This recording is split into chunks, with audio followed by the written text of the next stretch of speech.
Can you believe that we're coming into the 8th season? No.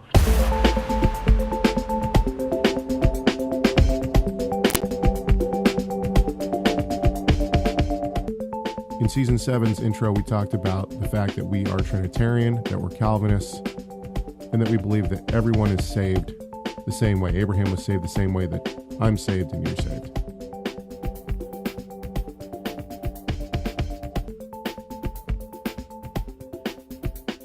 What other core issues do we stand by? That, all the solas, because we recognize those as core hermeneutical principles. They're like signposts in the road.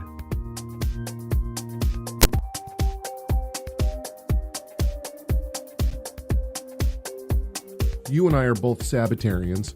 We both keep a kosher diet, and we celebrate the biblical festivals. People have said that we're part of the Hebrew roots movement. Other people have said we're part of the Messianic movement. I see that the idea of practice being different in all sorts of denominations, which is why I consider myself a non-denominational Christian. If it's worthwhile if there's even a single person out there that hears a discussion and through our discussion the Holy Spirit quickens that person's heart on a specific topic, maybe helps them in a way that they've been wrestling with the word and trying to understand.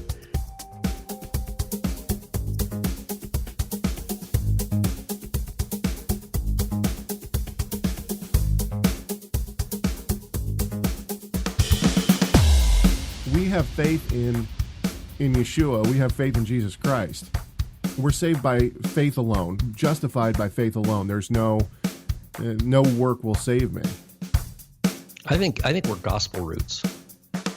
We're gospel roots. In other words, we go back to the core promise of the gospel in the scriptures, and exemplified, like Paul says, in the promise, in your seed all the nations of the world will be blessed. Here we go.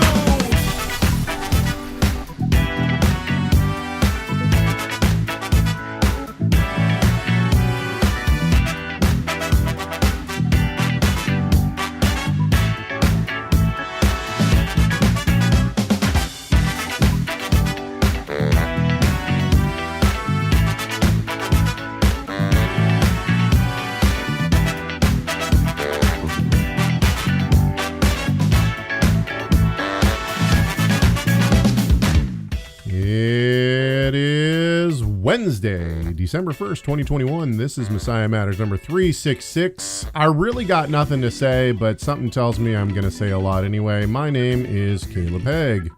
And saying much less than Caleb, even though he doesn't have much to say, I'm Rob Vanhoff. You are not centered, my friends. Hang on just a second. Let me center you. Boom. There you go. Oh, I feel so much centered now. Centered. How you doing, buddy? Found my happy spot. So I'm battling a little bit of a head cold, so I will try to remember to mute if I have to blow my nose or something. So yeah. I started our season 9 intro music today. That was interesting to say the least. I'm looking forward to hearing what you get. So am I. I had to trash everything, so oh well. So Brandon in the chat room, he gets the award for most used emails in 1 week, and that's probably going to be this week. Oh yeah, yeah. We got a lot. He's got some great questions, great things to talk about. Lord willing, and we will be. I'll be in a new office by the end of the year. We'll see. Before season 9. No, probably not. But once again, we'll just have to see. Never can tell. Yeah, should we? I mean, is there really anything else to talk about, or should we just jump right in? Well, we should tell people this. The comment line, give us a call, 253-465-3205. You can also try to beat Brandon's record of most used emails in one show. See Hegg at TorahResource.com. It's CHEGG at TorahResource.com. Don't forget to go to TorahResource.com right now. You can find all sorts of good resources, including resources on the Festival of Hanukkah. A happy Hanukkah to you, Mr. Vanhoff, and a happy Hanukkah to everyone in our chat room. Lechem. Yes. And so, yeah, it's good. Yeah, there's actually readings for Hanukkah in a little booklet that you can print out for free, and all sorts of stuff. Okay, everybody keeps saying, curious about the topic. Been praying for you, brother. Been praying for you a lot. Yeah, so curious about the topic. Well, what did I name this? Unpopular Laws of God. Okay. Basically, I didn't know how to rename something that we've talked about for the past 3 episodes, so I just named it that. Basically, here's the dilemma that we are in right now. Hang on just a second. Let me cough. Well, we keep getting really good emails from people asking about our view of the millennium and the temple. And the question is how do we respond to those?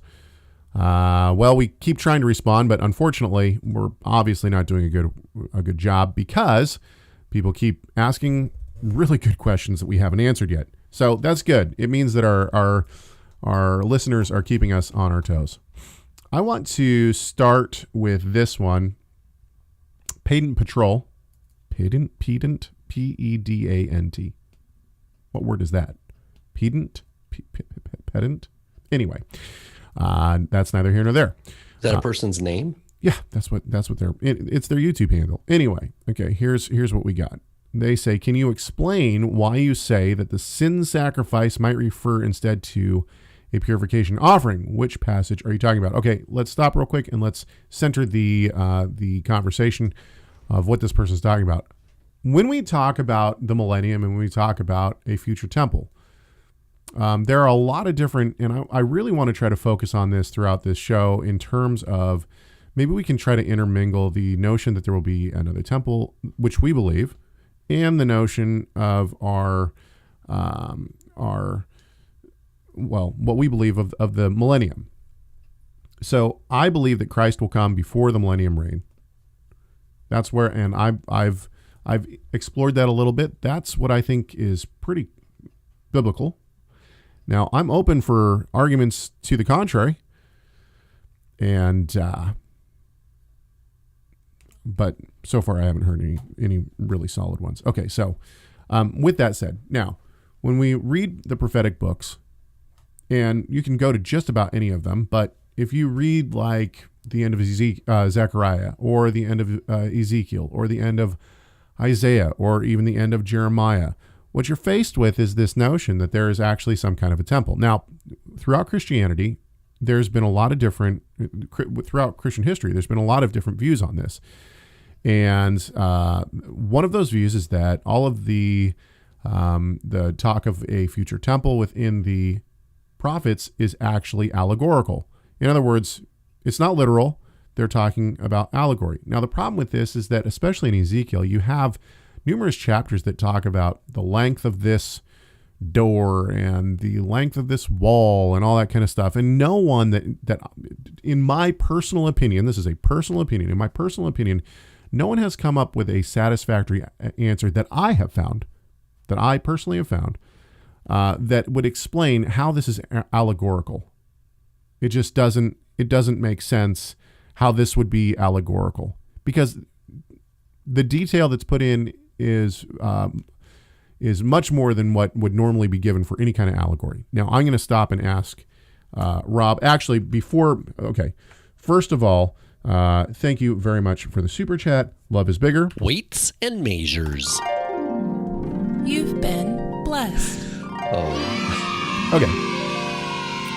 With that out of the way, now I want to stop because I really want to hash all this out very well. What is, so when we're talking about the notion of a future temple, and I know that you and I are not super well versed. In other words, in Ezekiel, I've never taught through Ezekiel. I haven't written on Ezekiel. I've read Ezekiel numerous times. Okay. And you told me even before we came on, I'm not super well versed in Ezekiel. So I'm not trying to have like a authoritative stance on this. But No, I don't. yeah, exactly. I don't. There's a lot I don't understand about Ezekiel. Right. And here. I'm okay. I'm okay with that. Right. You know, I'm okay not understanding. I feel like there's other things that the Lord has my attention focused on. And right. So, and you know, yeah, as long as I've been associated with whatever the Messianic movement is, which is well over 20 years now, that's people come with what I call the gotcha verses. You know, well, right. What about like some sort of verse that's like, oh, well, that can't be this. And it's definitely something people look at and try to solve or try to resolve. And so I don't claim to have any insight into how Ezekiel, you know, should be read. Yeah. Okay. So I'm actually. I mean, other than the general things that we know, he wrote it in exile. No, there wasn't. So when he wrote it, when there was no priesthood operating in Jerusalem, there was no temple. I mean, there was remains of a temple, but it had been destroyed by the Babylonians. Right. He was looking forward to, and God, you know, this is inspired scripture. I believe it's scripture, of a future hope. Right. And of course, when the second temple was built, it didn't look like what Ezekiel had prophesied. Even Herod's renovations didn't look like it. Several hundred years later didn't, right. Which some argue is the third temple, like really already is like, because you have this huge temple complex with all this money put into it under King Herod in the first century BC. Right. And it too doesn't look like Ezekiel's temple. You'd think at some point where there are people saying, wait, you're doing it wrong. Yeah, exactly. We got to do it like, so which then we're left to like, okay, there's nothing in history that matches a material like coming or manifestation of this vision yet. And so I'm okay saying this is a picture of what's to come.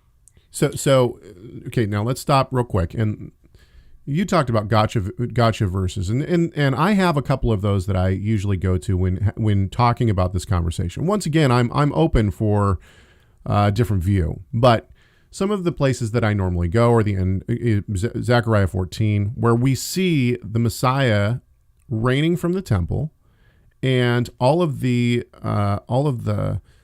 nations go up to, well, I believe that this is during the millennium, because it seems as though there's still those who will sin against the Messiah, sin against the Messiah, sin against God.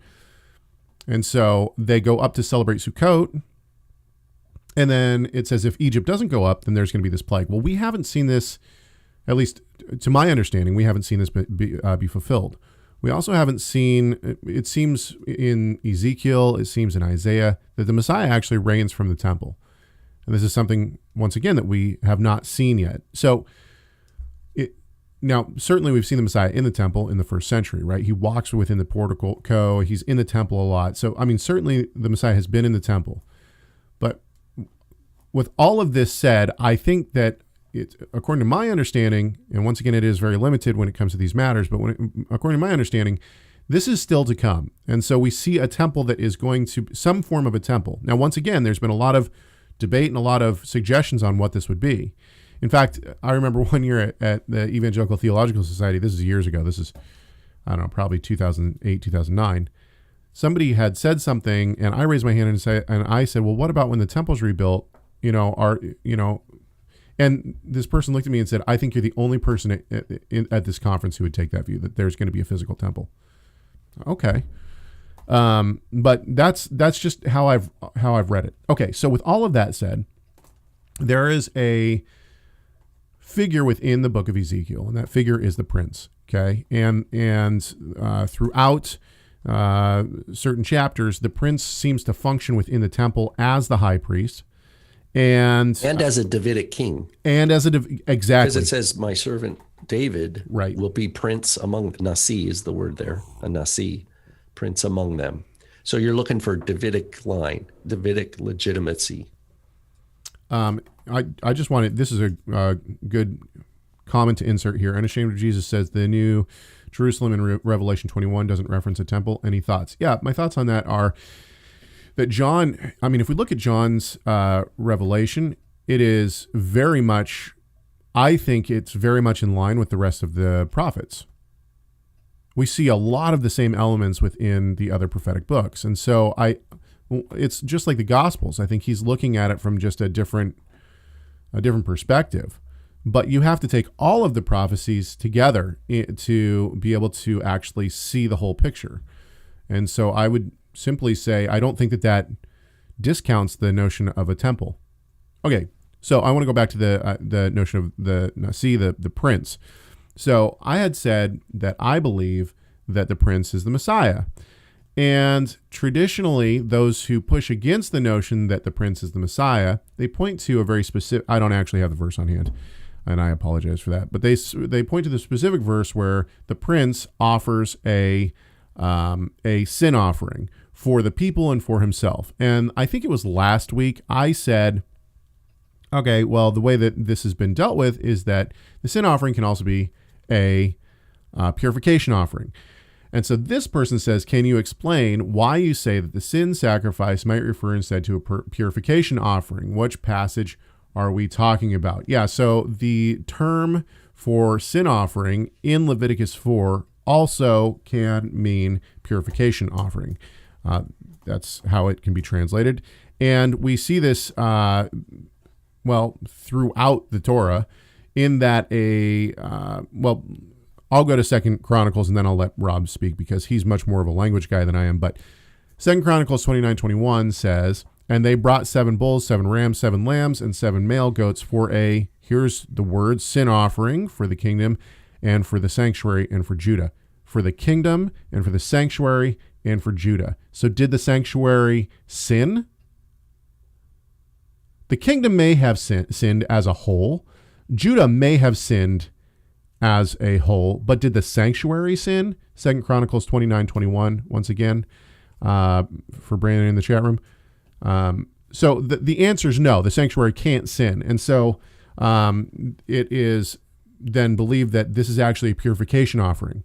This would actually make sense because when the temple is rebuilt, if and when the temple is rebuilt and the Messiah comes to reign from it, it would make sense that if nothing has been ritually clean, this is one of the reasons that I don't think the temple will be rebuilt until the Messiah comes, but if nothing is ritually clean and he comes into that temple, then he would need to purify all the things ritually.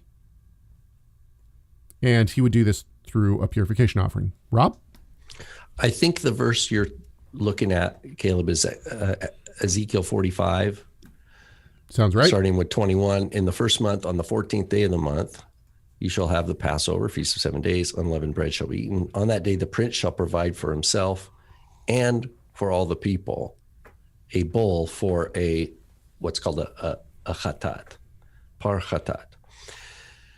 And I like your thought on that. I don't think this would not be, if we were going to try to disprove identity of Yeshua, this would not be the place to do it. I mean, and an example would be Yeshua's baptism. Right. What is John the Baptist, who is a bona fide son of Aaron? I mean, he is a pure line. He's the guy. Priest, just like his father Zechariah was. Right. Serving in the temple. Says, why do you want me to baptize you? You should be baptizing. I'm the one that needs to be baptized by you. And Yeshua says, let it be to fulfill all righteousness. Let it be so.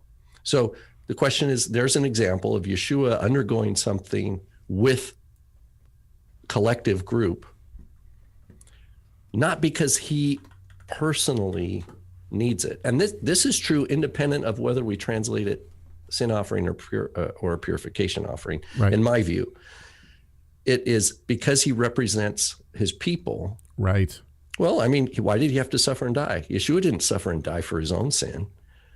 The internet is going to... But he experienced the death as if he were identified with sin.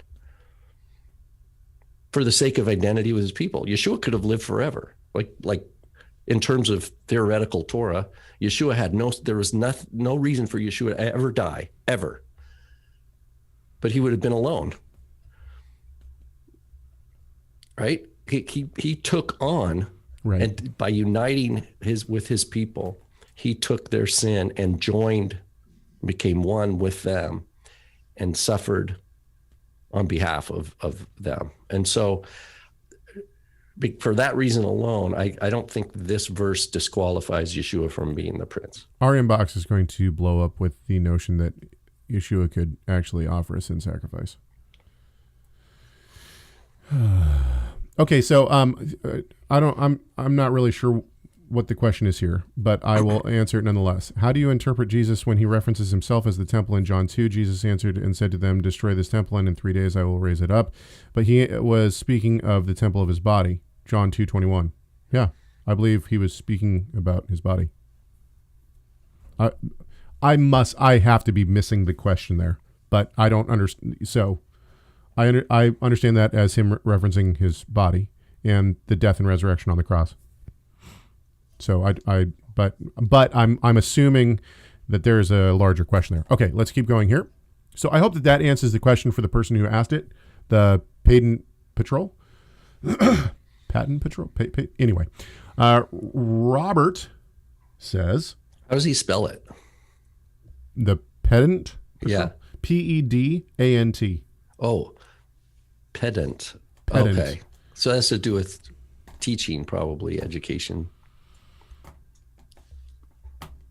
And Carl, of course, Carl Mangus, the man, the myth, the legend. Hey, Carl. In the chat room today, taking time out of his busy schedule of having 100 children and working That's full-time. a baritone voice right there. Yeah. Carl. And he plays a mean bass. He slaps it. He's slapping a bass. He's slapping a bass, man. I've got to get a sound effect. I've got to get a slap at a bass sound effect. Okay, so the man, the myth, the legend, Carl Mangus jumps in and says Ezekiel 46:16 through 18 says the prince has sons. Could Yeshua have children? Yeah, I mean, we're there.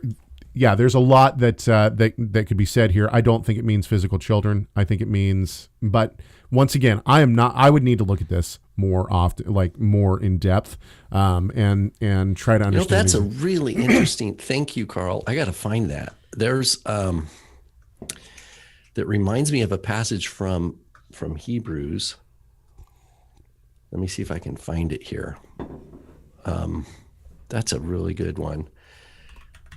Because in Hebrews 2, when he's citing, he says, "I will proclaim your name to my brethren. In the midst of the congregation, I will sing your praise." Right? This is from the Psalm 22. And again, I will put my trust in him. And again, behold, I and the children whom God has given me. Right. Yes. And good the picture reference. Is good reference.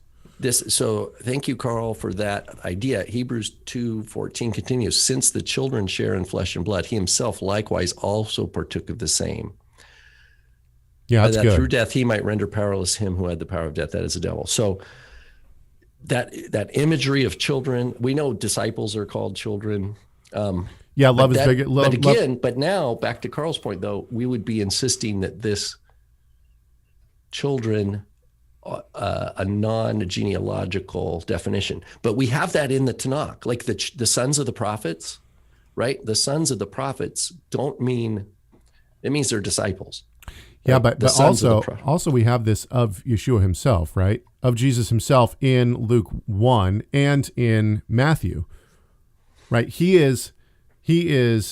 Christ is said to come from Joseph, who they trace the genealogy back. In Matthew, right. Well, in Matthew and he's reckoned Luke, as, yeah. Luke does it too. Luke does it too in Luke 3. At the end of Luke 3, he goes through the genealogy, but Luke goes all the way back to Adam. But he does it through the genealogy of Joseph. He doesn't do it through the genealogy of Mary. Why is that? Well, and some people have said, oh, well, see, look, he couldn't be the king because he's not of the line of Judah, really, because if the virgin birth is true, then Joseph isn't his father. This is not true, though, because whoever, if you, and once again, this almost comes into the notion of adoption, right? If you are adopted into the clan, then you are part of the clan. You're considered part of that clan. We see this in Ezekiel too, because why the Gentiles actually get land rights once the prince rules. Even though they're Gentiles. See it with in our Torah portion coming up on the yearly cycle. Soon we're going to see where Jacob is reunited with Joseph, and he sees his children. He says, "These are now my sons." Right, exactly. They're now my sons. Right. And Joseph, he doesn't even consult Joseph, and then Joseph's like, "No, you got the hands wrong." No, I don't. Yeah, exactly. It's like, so you're right. You're right. This is thank you, Carl, for bringing that to our attention. That's a really important aspect that I think in our culture, we don't think of adoption as in the same terms as genealogical. And I think that we want to be careful that we don't project that bias into the biblical world. Yeah, well, and we see that specifically with Ruth. Well, and we see it with us. It says, if Paul tells us in Galatians, if you belong to Messiah, then you are Abraham's seed. Yeah. Heirs according to the promise. And it doesn't matter if you're a male or a female or slave, free, right? Exactly. Okay, let's preach it. We're on fire today. We're on fire. Bird. Okay. Robert Samuelson says, Caleb, do I Ben Benson. Shmuel. Benson. Ben Shmuel. Yeah. Okay. Son of Samuel. Yeah. Benson. Ben Shmuel. Anyway, okay. Caleb, do I understand you correctly that once the temple is restored, a believer would not be able to enter without following ritual purity instructions, including sacrifice where necessary? Absolutely. And once again, so now let's tie this to the prince in Ezekiel. If we're correct, or if I'm correct, I don't know. I don't know if Rob's taking the same point on this. That the prince actually offers a sacrifice. Now, I think it's a purification offering.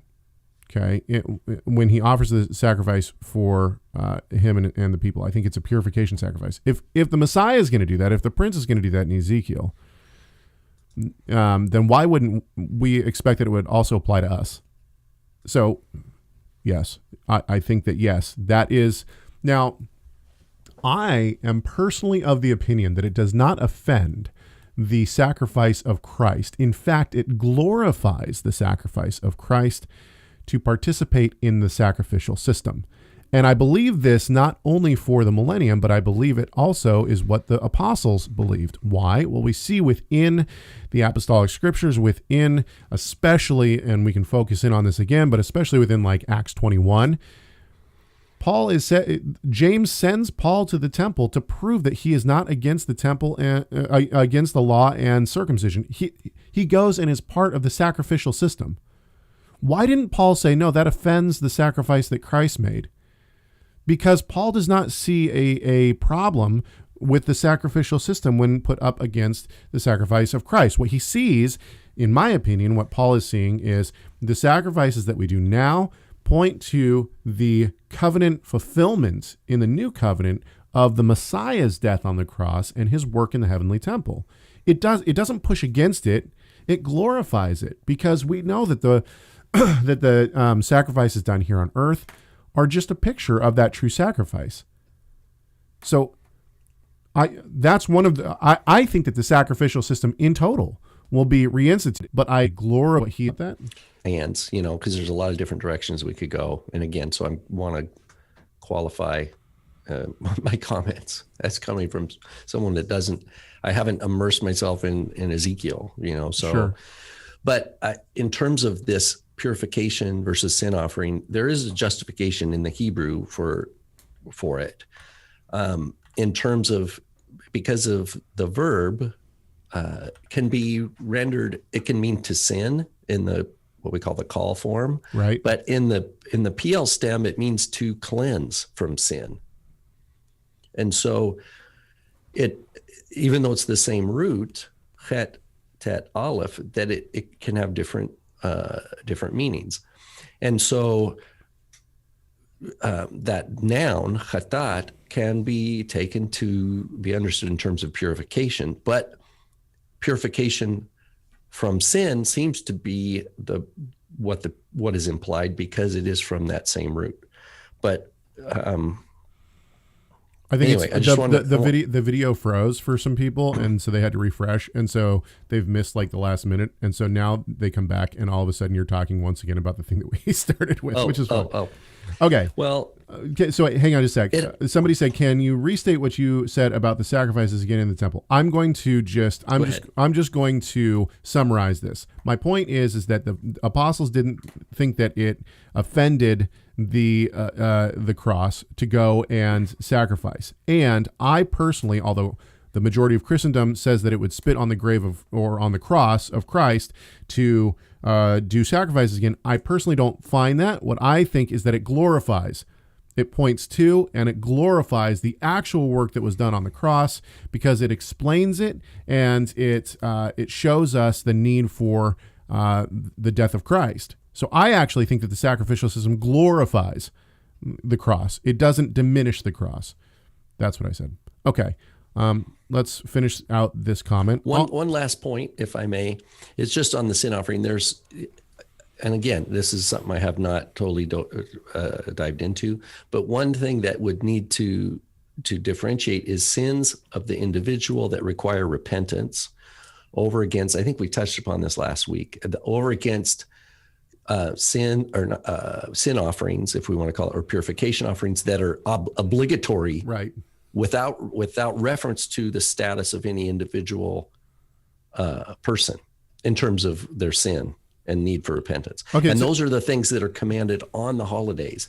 It doesn't, like in the situation with Ezekiel 45, we can see parallels in the Torah where certain holidays have mandatory burnt offerings, mandatory grain offerings, right, with their libations, right, and et cetera, and mandatory sin offering. And there's no repentance commanded in those situations. This is what you're going to do for the feast day. So there is a nuance there that we want to make sure we don't muddle. So Unashamed of Jesus comes in with a great question, and this actually brings us back into a pre-mill my pre-mill understanding.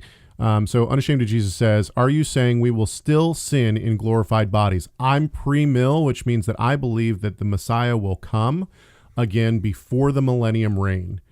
So he will return, and I believe he doesn't. I believe that the Messiah returns from the prophetic writings. It seems to me that the Messiah returns when Israel turns to Christ. When they finally accept Christ and call out to him, the Messiah as a nation, not just one or two individuals, but as a nation. And when they do that, the Messiah comes back. But that will not be a work of the flesh. No, absolutely not. It's not like the Chabadniks who are trying to get everybody to wrap to fill in. You're absolutely right. Yeah. So, but that's their rationale. Yeah, of course. The rationale of the Orthodox is we just need to get all Jews to keep one Shabbat or keep the Torah together. So, and that's what there's groups like the First Fruits of Zion that argue, this shows that the Torah is not for, they use that as leverage. Say, this shows you that the Torah is not for Gentiles. Because if all the Gentiles in the world kept the Torah perfectly, the Messiah would not come.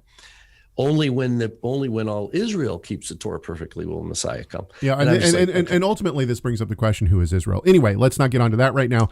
To answer the question, but that will be a work of the Spirit of like a giant, what do you want to call it? The great, like a great awakening part 2.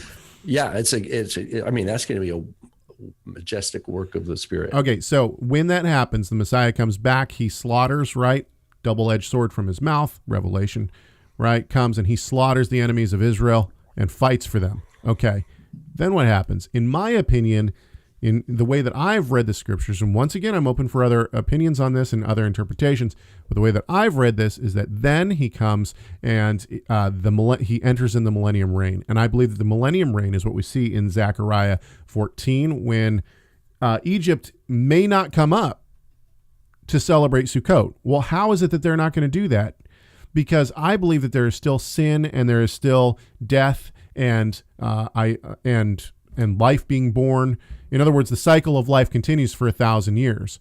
And at the end of the 1,000 years, from my understanding, and once again, I could be wrong, but the way that I understand this is that at the end of the 1,000 years, There are those who rise up, including the beast and whatnot. They rise up against the Messiah, the messianic figure, who is Christ, and he overthrows them.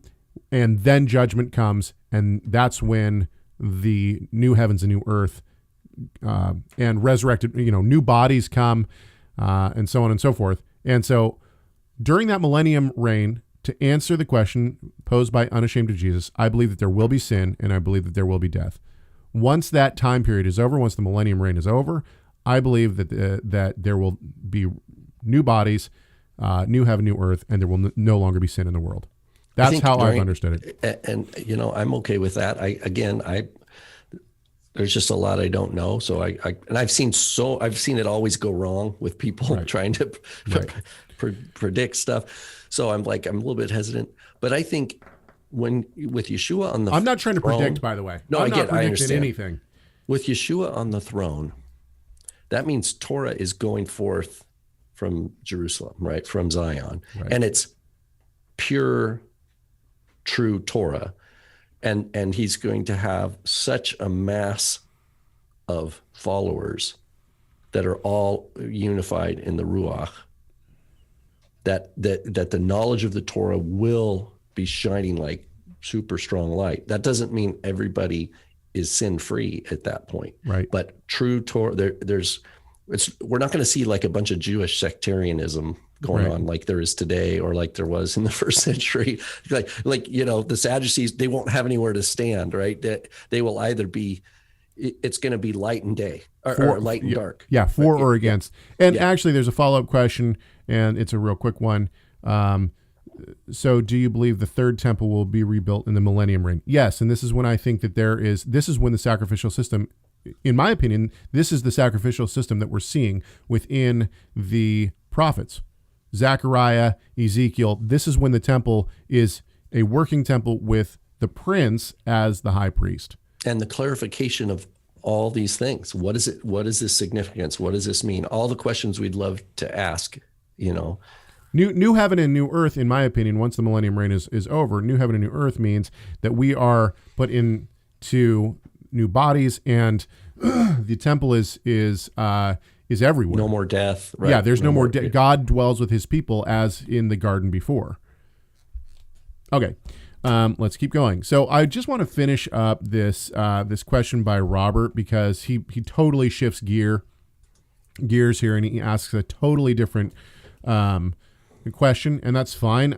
But it's a quick one. I want to answer this real quick. He says, also, does eating unclean food per Leviticus 11 make one unclean? If so, I have not found any instructions on how one would become clean following consumption of unclean food. Thanks to you and Rob for your insights. I think that, the unclean food,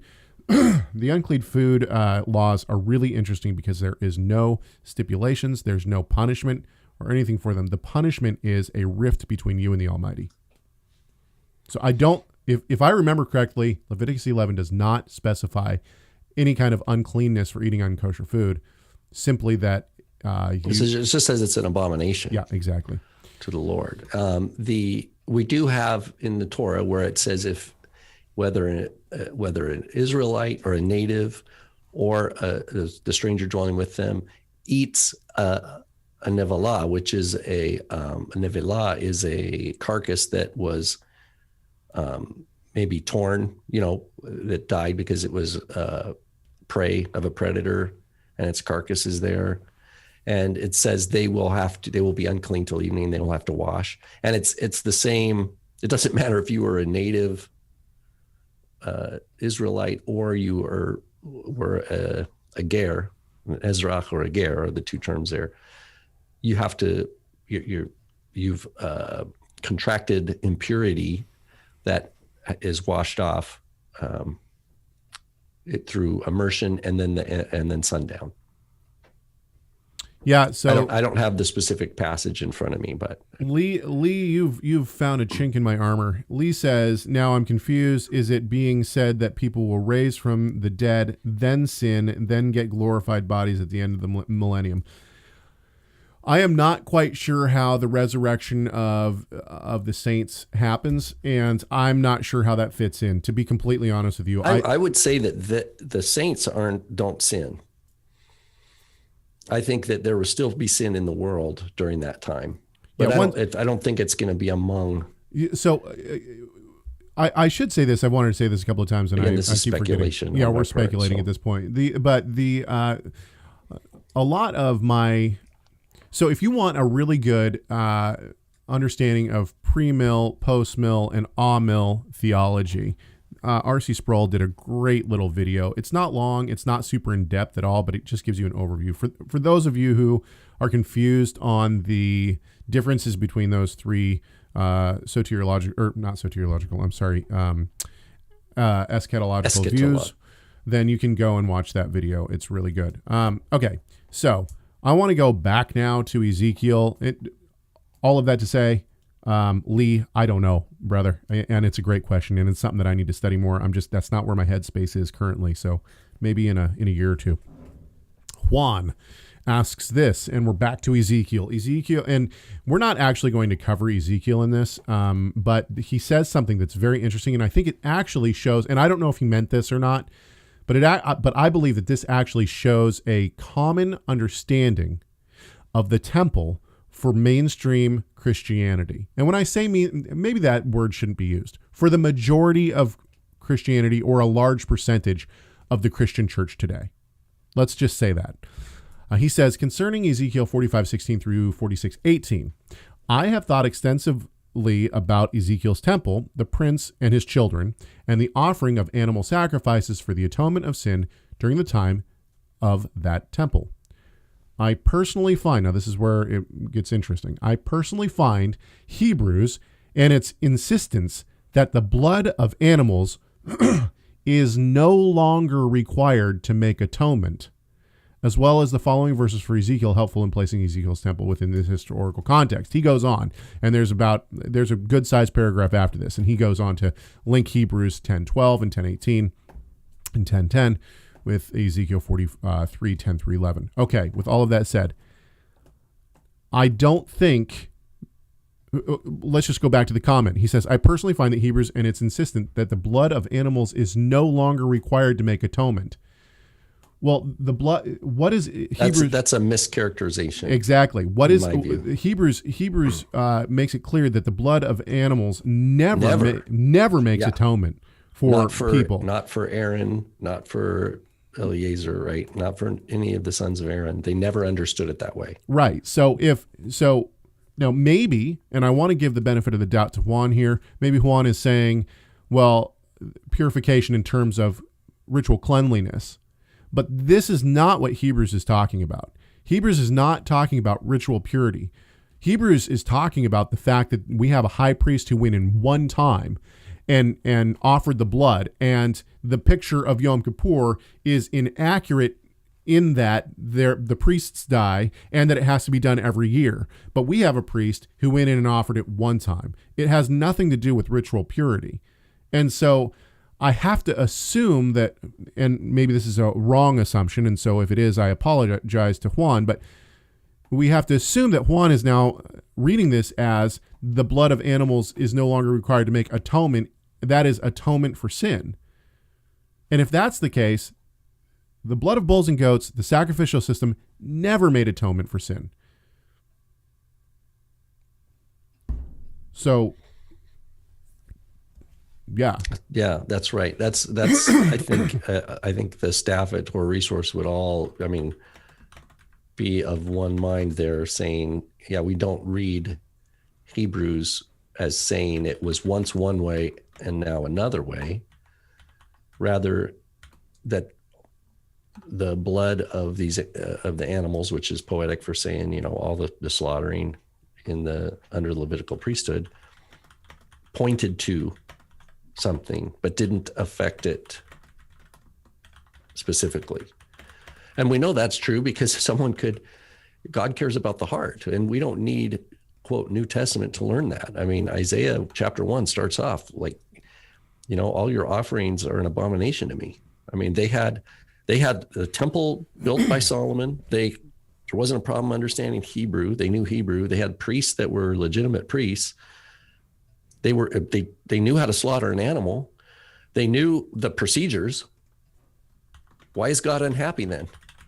Right.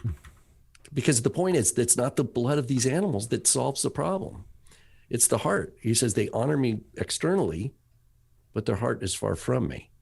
So we need to be careful to read. And I've talked to people too, also that even if one doesn't mean it that way, it's still okay for us to address that interpretation. Because I think you probably too, Caleb, have talked to people who use that verse as it used to be that way, but Jesus came and did away with that.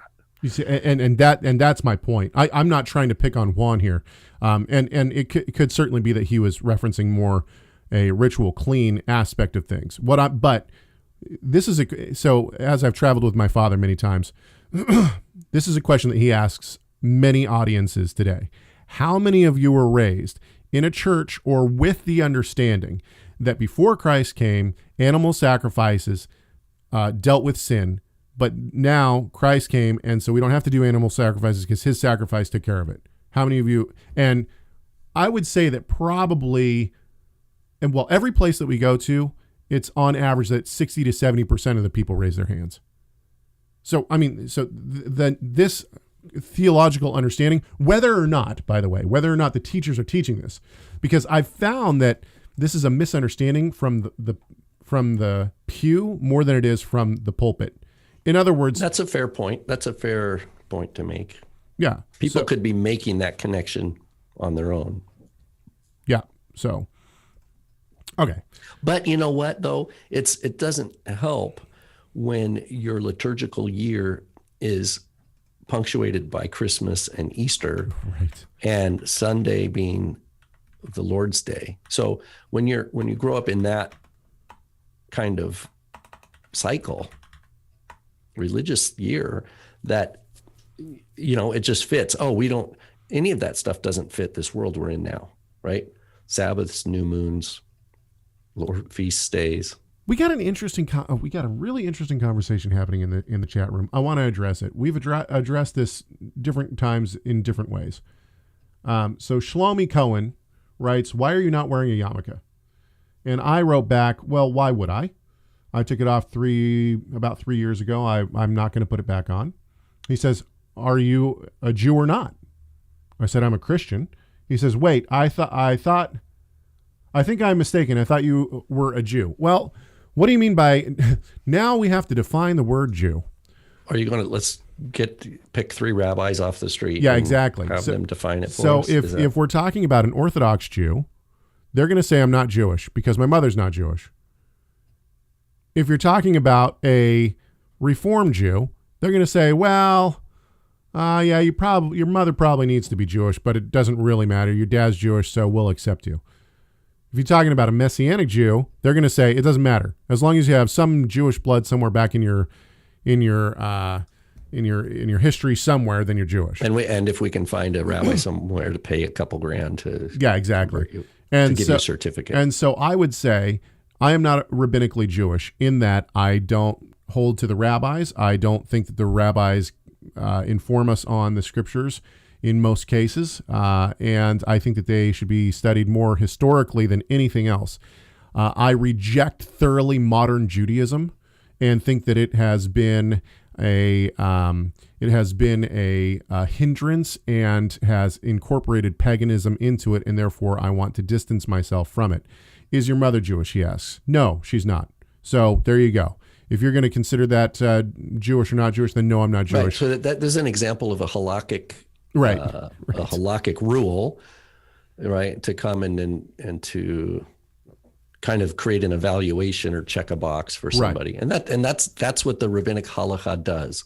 It's a box, a sheets and sheets full of boxes to check, to go and assess and make an evaluation. But I stand very proud to be adopted into Israel through the covenants as a Gentile who comes from the nations and is and has accepted the covenant obligations and has the Messiah cover me.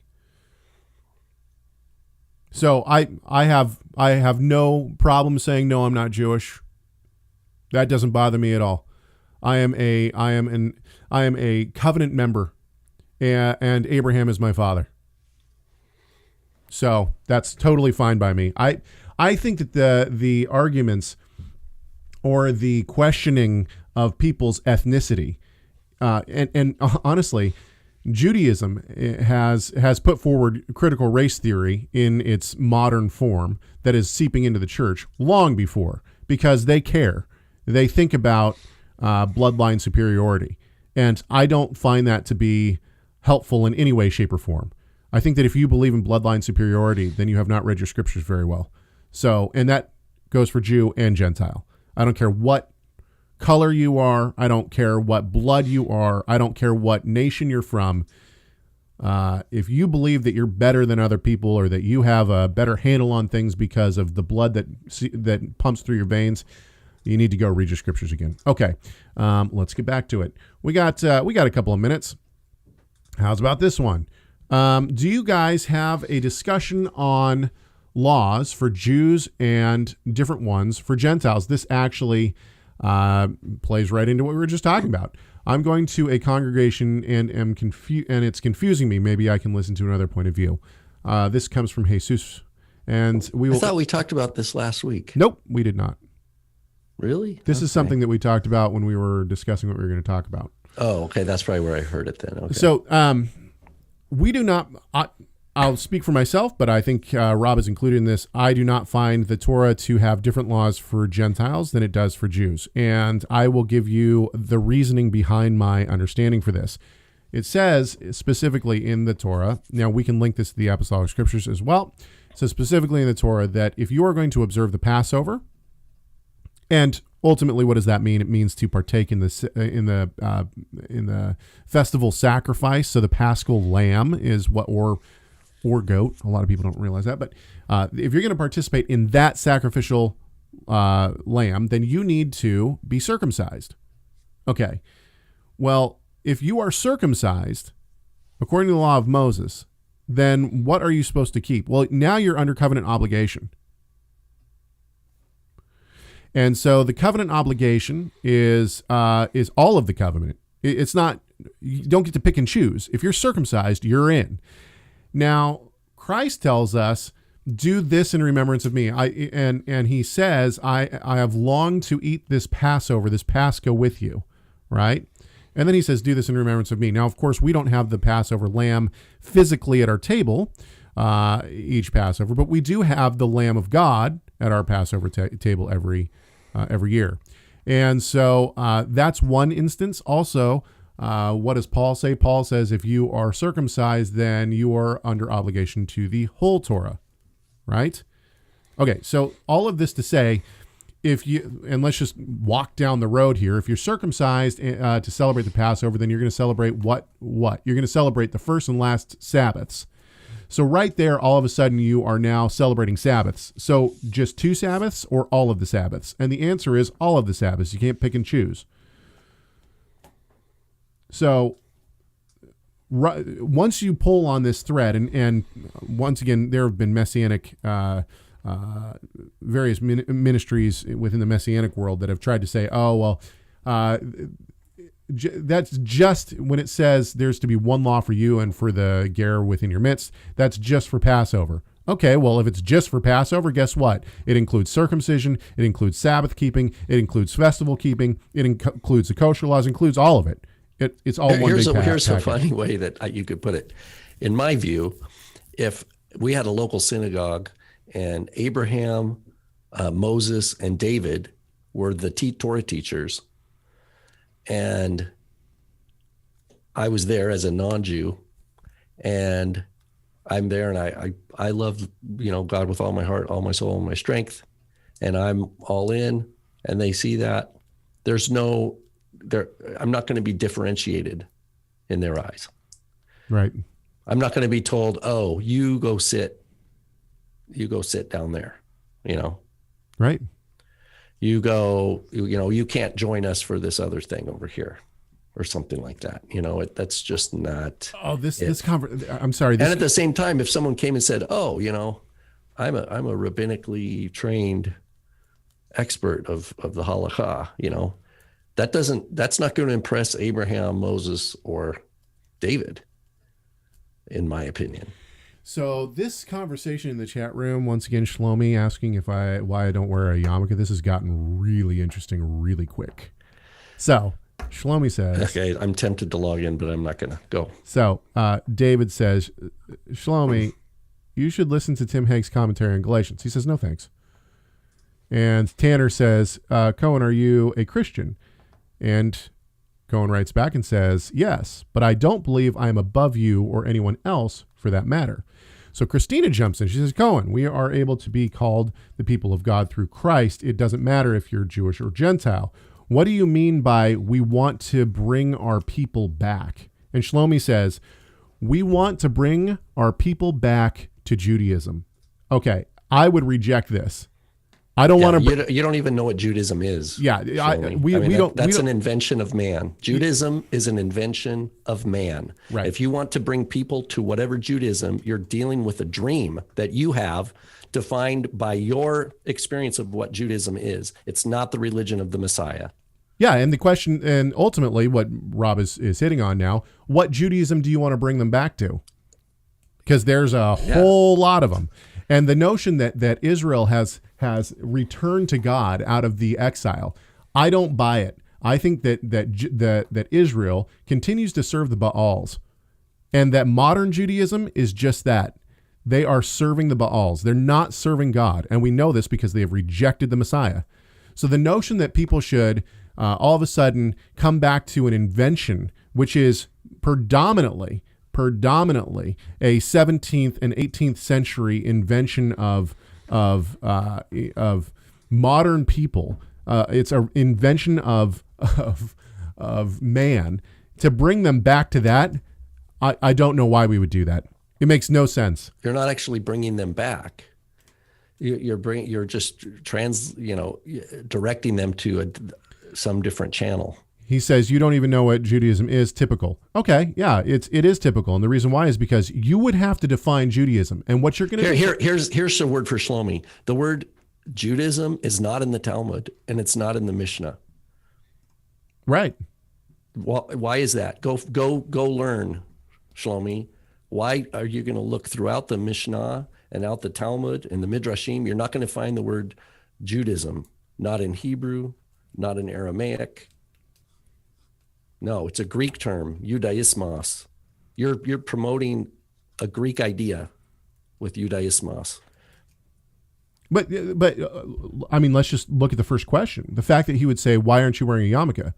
Well, okay, when is a yarmulke even in, like, when does that even come into play? We're talking about we're not talking about anything that was around in Christ's day. We're talking about something that was so much later. Get some different teachers. add to your bibliography. Yeah. All right. Should we let's see if we have anything left or if we're out of time. Let's see here. Okay, we'll do this one quick. This is from Brandon, who is also in the chat room. I liked your point about Jesus living in Egypt. I hadn't connected those dots. Interesting. I was also thinking, if the sacrifices commence once again, would we not need Levitical priests? Can anyone just start being a priest? No. And actually, this is actually one of my arguments against, well, a lot of different things, but any facet of Christianity or any other religion that establishes a false priesthood is in essence false.